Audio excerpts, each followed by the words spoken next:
Oh hey y'all, and welcome back. We are here, this is Baymax. I know it's gonna be a little distracting with my glasses and this ring light. I just don't wanna put context in right now. I don't wanna do it. But anyways, let's continue with some plant chores. I'm going to put more plants into LECA. Specifically, I do wanna look around. I do wanna try Anthurium in LECA.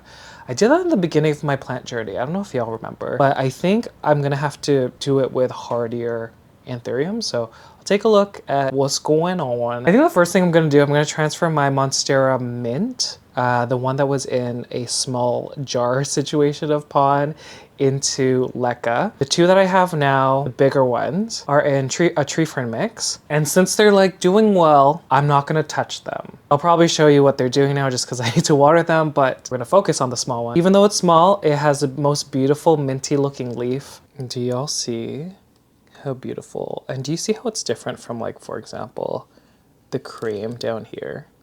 So different.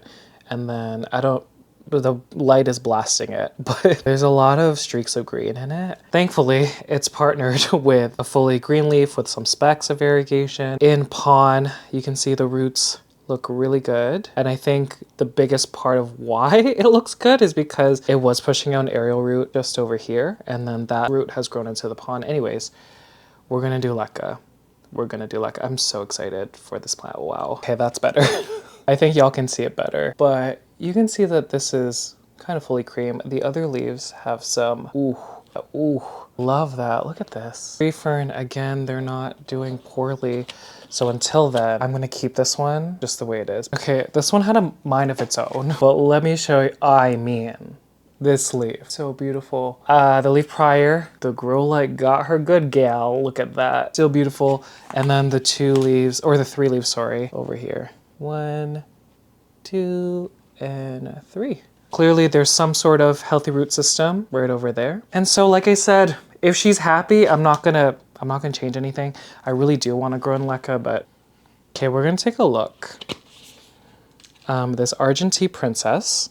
She has been living in pond. Again, I know Argentine princess, in my opinion, they do take a little bit to kind of activate and grow, even though they have a good root system. I kind of want to put in LECA. I mean, it's going to depend what I see. So this is the second plant I'm going to put. I don't know why I did that. Okay.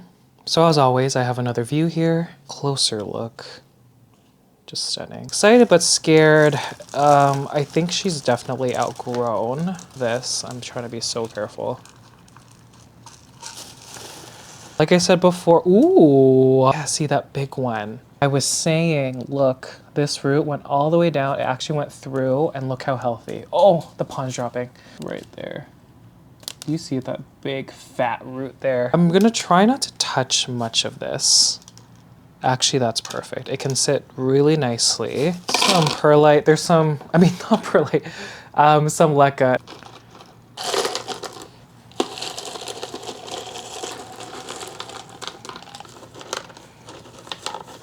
Okay, I'm kind of like making it a hill. Just want to cover that potential, that part where the aerial root is gonna grow. I just think a new root that's acclimated to LECA that grows if by chance this existing root system doesn't do well. I just think, you know, it'll just skyrocket the growth. I'm just putting this nutrient solution. By the way, this is the same nutrient solution I mixed in, I guess the last two videos? The last two videos? The little baby, she's gonna go off. I just know it, no doubt in my mind, that this plant right here, and this is so I could have this in a future video, fingers crossed. This is gonna be huge.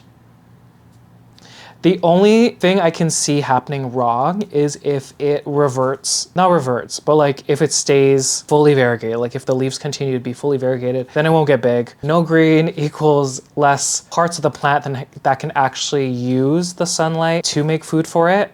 So we'll see. I don't know what that was. I don't want to get rid of this pond.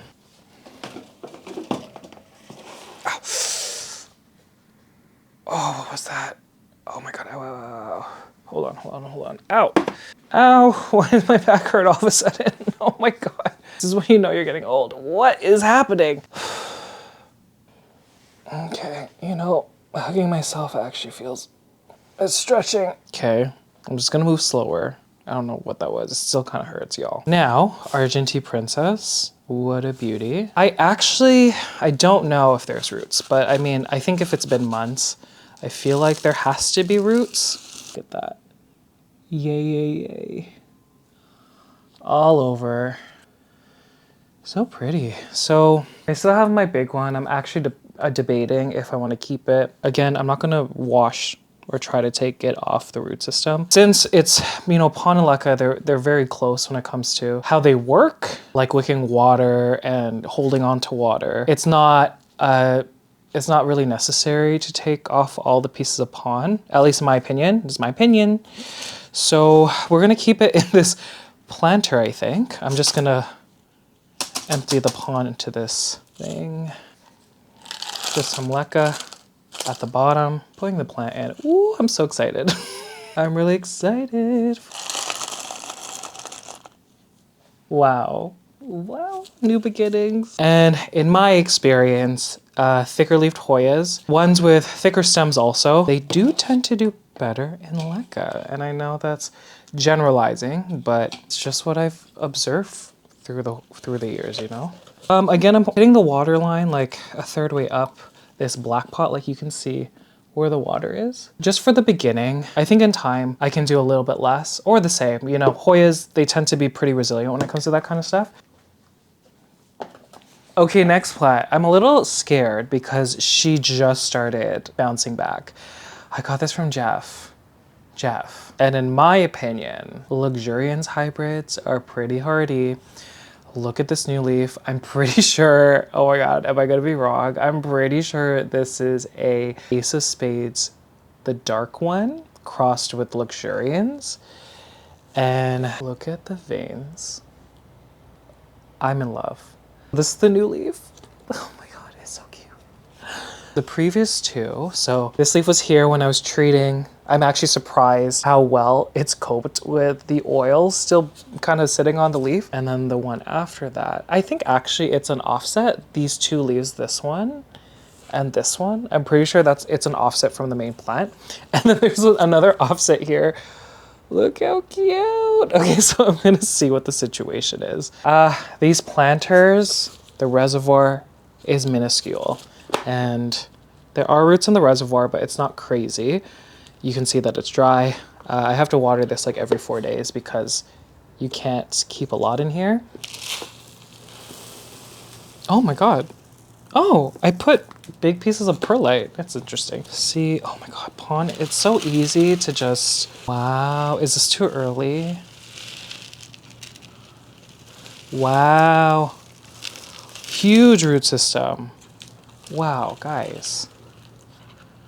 And then you could see some fresh new ones up here. Look at that beautiful color. Look at those beautiful tips all over at the bottom.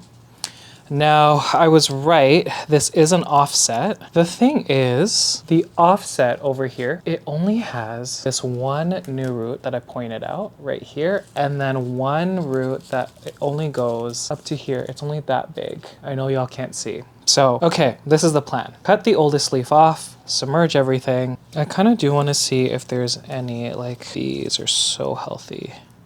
The ones higher up in the plant. And I can tell that based on the tree fern that's on it, I actually forgot that I had this in tree fern initially. It's because I don't necessarily want to keep the entire root system. I might just cut here. I really don't want any overcrowding. So I'm just gonna cut here. I'll just, oh my God, I don't even know if you can see anything.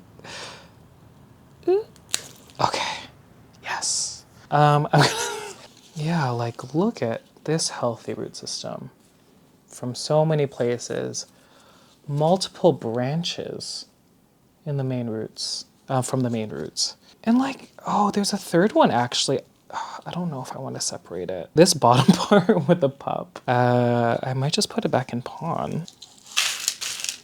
Pond, grabbing the plant. Okay. This is so cute.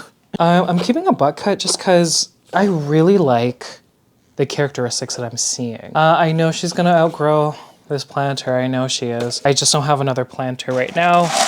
And like I said, I don't know if it's gonna cope okay. Ooh.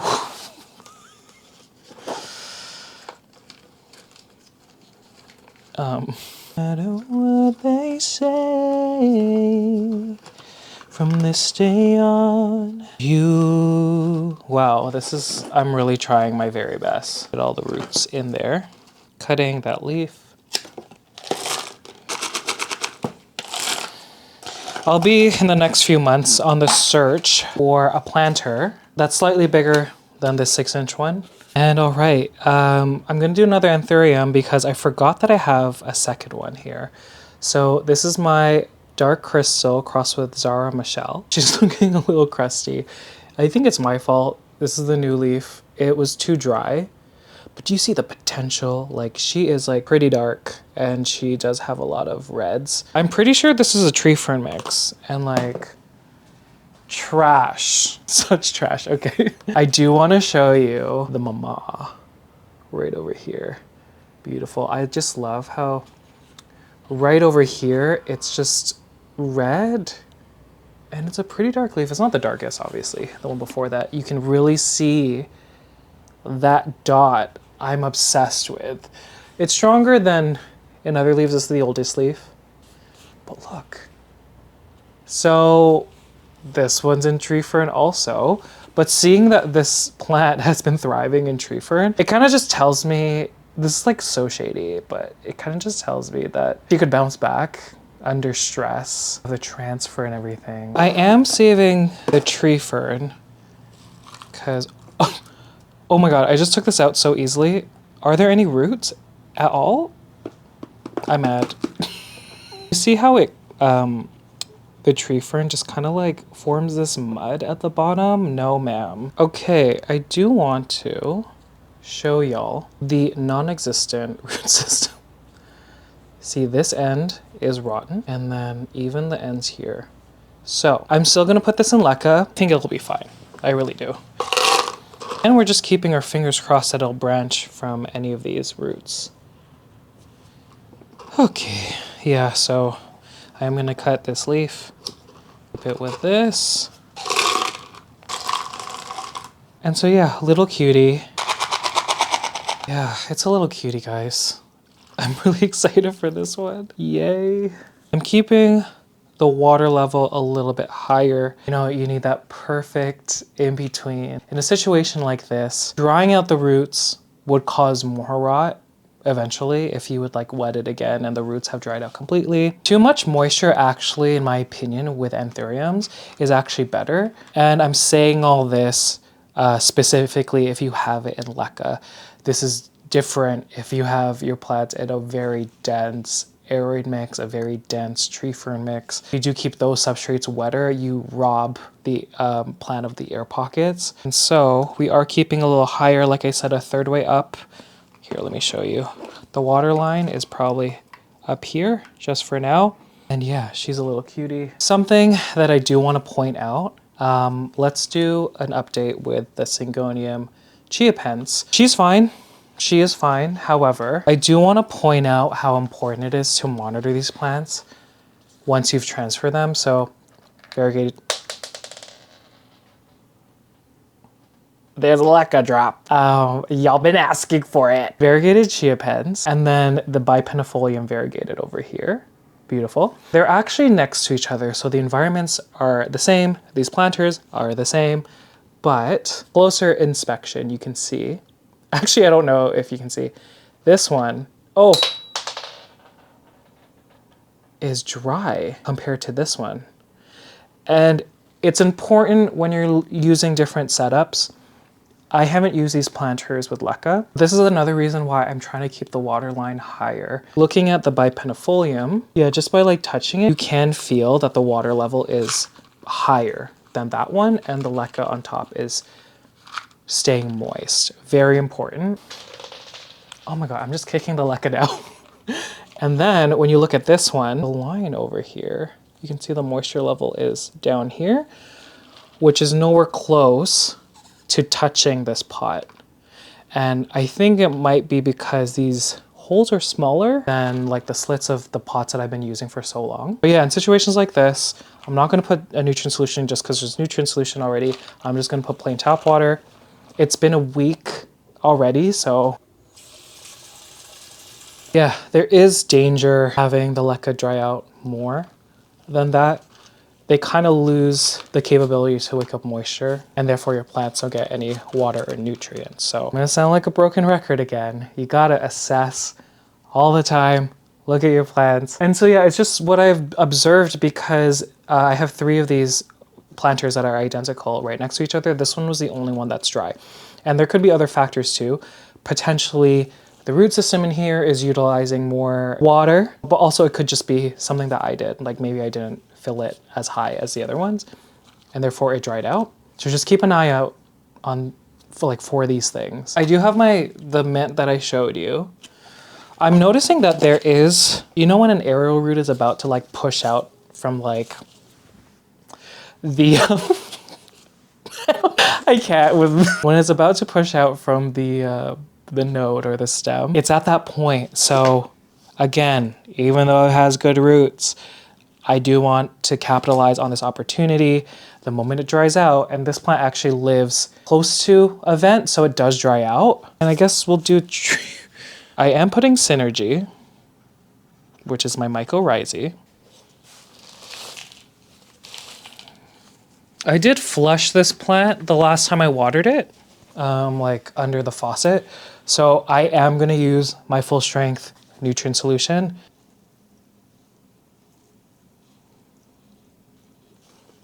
Oh!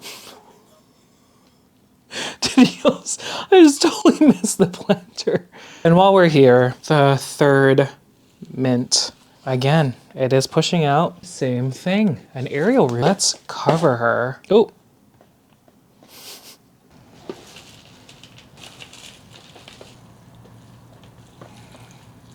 And all right, King of Clarinervium. This was the smallest butt cut. Isn't she so cute, first of all? I just noticed that this one's in tree fern, and obviously I'm like shifting away. The other 2 that I have are in pond. One of them, like I see flat mites everywhere. And this one looks okay. I mean, I don't see any, but it's probably there. And I just can't see it. But I did pull it out a little bit. This juicy root over there, which is perfect. Let's just pull it out now. Wow, okay. Decent. Look at those white roots. I think those are the only ones and the one up here. So we are happy with that. Give me 2 seconds. I'm just gonna wash off the tree fern. So you could see better now that it was a node with these roots over here. And I'm pretty sure that this is one of the situations, because I had in high humidity in perlite, where it pushed out the new growth point first, and from there it pushed out a new root that was able to like take up enough water. You'll find that a lot with aroids and other plants. That sometimes they do that. Just because, I mean, you could tell that this root system is not, it doesn't look like it did anything, it didn't even branch or anything. The same planter over here. This one's just a new one, like a clean one. I want to get rid of a leaf. That one was already crisping up, like you can see. And it actually came off really easily. Those roots look so healthy. I would be surprised if it doesn't take off. Like that looks really good.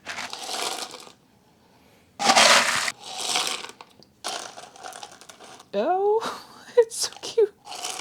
I can't take it. It's so cute. Are you kidding me? Oh. I need to show you guys. What? This is amazing. Look how cute.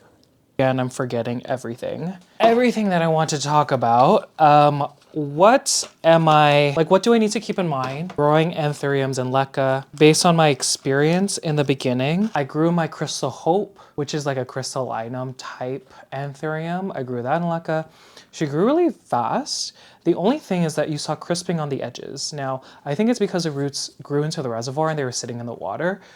Anthuriums love lots of moisture around the roots, but you need to give them enough aeration, and especially if you have a nutrient solution, sometimes, I'm sure we know, anthuriums, they're a lot more sensitive than a philodendron, Monstera, a Hoya. So I did see crisping on the edges, and I think at the time, I thought it needed more feed.